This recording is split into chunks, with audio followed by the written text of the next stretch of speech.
How many of you, and this is going to sound like a silly question, but just go with me on this because this is all part of untying the knot. I'm trying to hypnotize you out of broadcast, at least to think, to just know the difference between the two. I don't want you to forsake broadcast. Some of you are going to be big enough where you can ride both horses, but you're not going to ride them well if you don't understand this information. So I just want to separate it, okay? How many of you have watched a TV show, listened to the radio, or gone to a concert with somebody more than yourself? You know, essentially two or more people, a group. Everybody, right?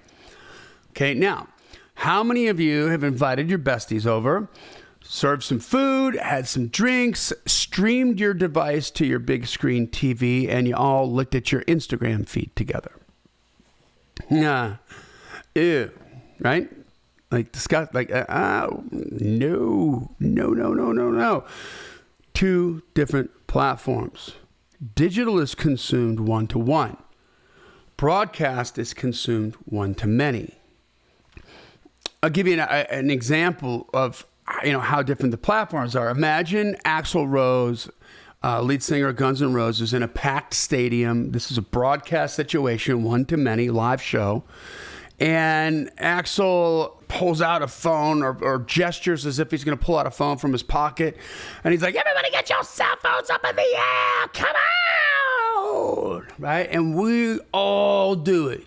Most of us do it. We're there. We're prepared to have a good time. Some of us do it because Axl said so. Most of us do it. Why? Because everybody else is doing it. Okay? Now, picture instead of let's take the fame equation out here. So let's just say it's a cell phone salesman who comes over and knocks on your door. He's got an appointment with you. So you let him through the front door and you go to your kitchen table. He jumps up on the kitchen table. It's just you and the cell phone sales guy. And he pulls out his phone. He's like, come on, get your cell phone up in the air. How does that make you feel? Two different platforms. Totally works over here on a broadcast platform. But if I use that same delivery, that same language, that same tone, and I'm in a one-to-one situation, not only is it ineffective, but it has the polar opposite effect. You're turned off.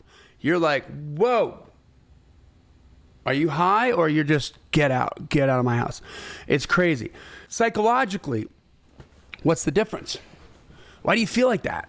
Well, because whether we are aware of it or not, whether we believe it or not, and whether we like it or not, in a broadcast situation, one-to-many, so, TV's one-to-many, radio one-to-many, live show one-to-many, your circle of friends at a party one-to-many, right?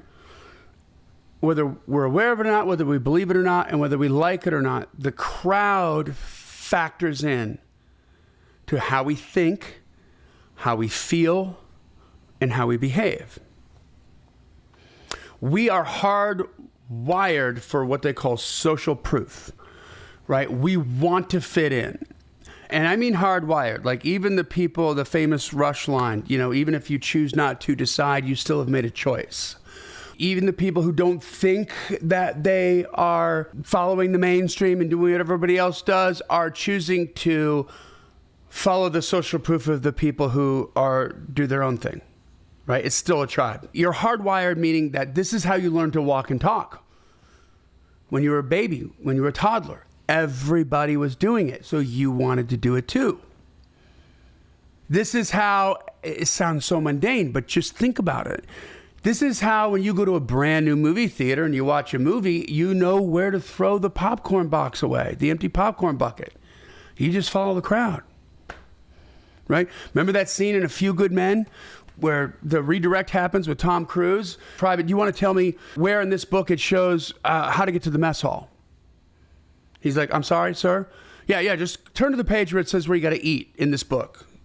And he's like, there's nothing in there, sir. He's like, do you mean to tell me that you've been on Guantanamo Bay this whole time and you've never eaten a meal?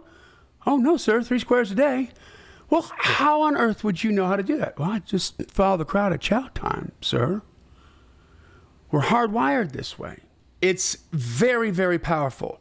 So powerful, this hardwiring, that we will do things that we know is wrong. We will go against our core values in certain situations. Take the kids at Berkeley, UC Berkeley, okay? This is a very expensive place to live. It's one of the most expensive places to live in the country. It's one of the most expensive schools. These kids are not from poor families for the most part, okay? These are middle class, upper middle class, rich and downright ridiculously wealthy families. They're kids of these families. They know that it's not okay to damage public property. They know that it's not okay to physically assault another human being for any reason other than self-defense. But yet, when certain speakers come into town at Berkeley, it costs the school $600,000 in extra protection from the police force because there will be riots. People get hurt, injured, beat up, private property, private businesses get destroyed. They know that this isn't okay, but why did they do it? Because everybody else is doing it, right?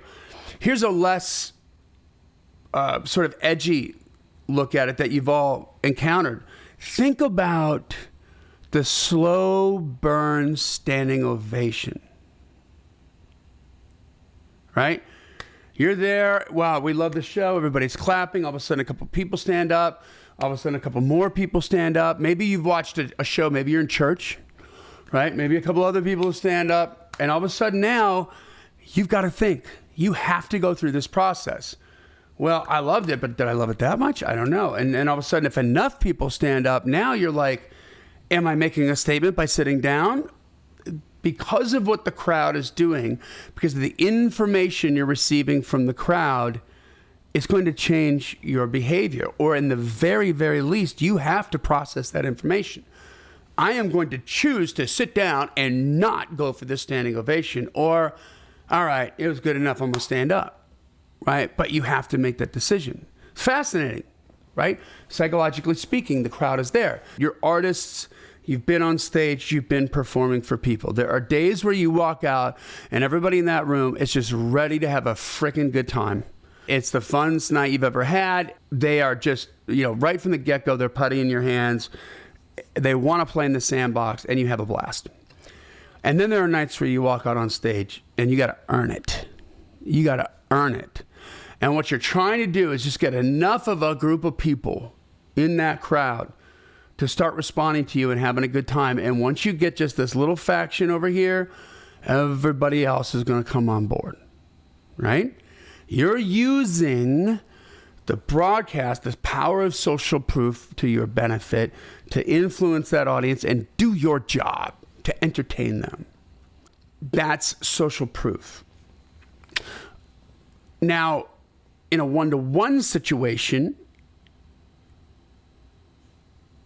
whether we are aware of it or not, whether we believe it or not, and whether we like it or not, the crowd doesn't factor in at all. So it's only you and me, and it has to be all about them because they are in what they call the limbic part of your brain, which is the fight or flight mode. That's the center part of your brain. This is the survival mechanism because you're a cell phone salesman. I let you through the front door. It's just you and me. I still don't know that you might just pull out a freaking knife and stab me. Okay? That's worst case scenario. Best case scenario, I'm just not sure if I like you or not. So that salesman can't just come in and go, here are the phones, here are the prices. What do you say? No. They got to start with some banter. They got to make you relax a little bit. They have to communicate to you that they care about you. They have to, get this, love you first.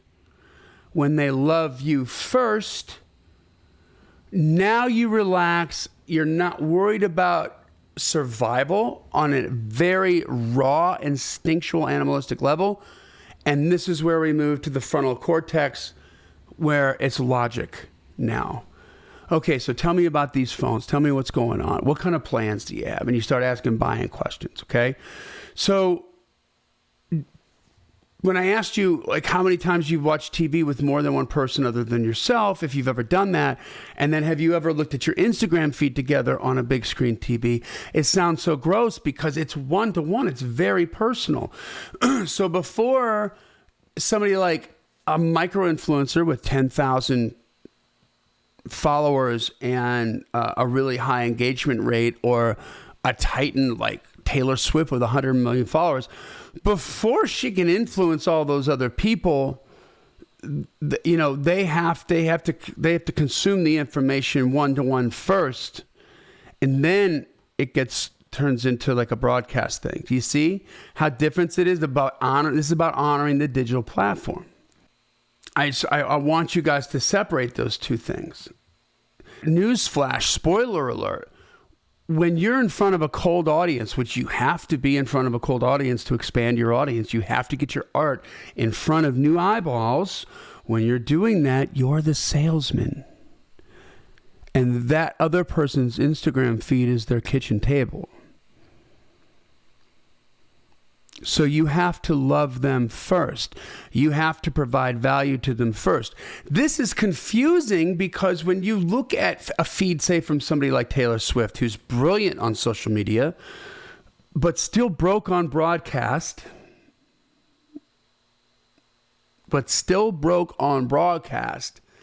so she's young enough to understand how to master social media. So she's got one foot in digital and she's got the other foot in broadcast because she's still broke on radio and on TV. And those 150 million followers are hers, know and love her. So therefore, anything Taylor Swift does on her feed is relevant and personal to them and welcomed. Okay, but if you look at a feed from artists like the Chainsmokers, Noah, Guthrie, Carmen, who broke on digital, it's going to look vastly different than Taylor Swift's feed, which looks like just about every major label artist's feed, which is look at me, look at me, look at me, look at me, look at me, look at me, look at me. Right? Now, if I showed you an artist and I said, hey guys, check out, this is a new artist we're working with, and it's like a girl and it's duck face, duck face, duck face, duck face, duck face. Or if it's a guy, it's like, you know, gym selfie, gym selfie, gym selfie, gym selfie. What are you going to think? Well, that looks obnoxious. And you'd be right. Okay? So now you separate that from ads, right? Like if you're going to put an ad into somebody's feed, you're paying money to interrupt a stranger's feed to put your content in there. You are the salesman at the front door. You have to love them first. It can't be about you or it looks obnoxious. How do you do that? We're going to get in that in later modules here. But you see the difference? Do you see what's happening? When everybody's like, this dude's spitting out mad, man, the hype man. Who's the hype man? Who are you? I don't even know who you are. Shut up. But if you're my friend, it's a different story. See what I'm saying? So how are you going to make them feel comfortable with you? You're going to have to do it with really good content. They are going to fall in love with your content. And some of that can be like a music video and stuff you're pushing out, but other stuff you need to get a little bit more clever with it.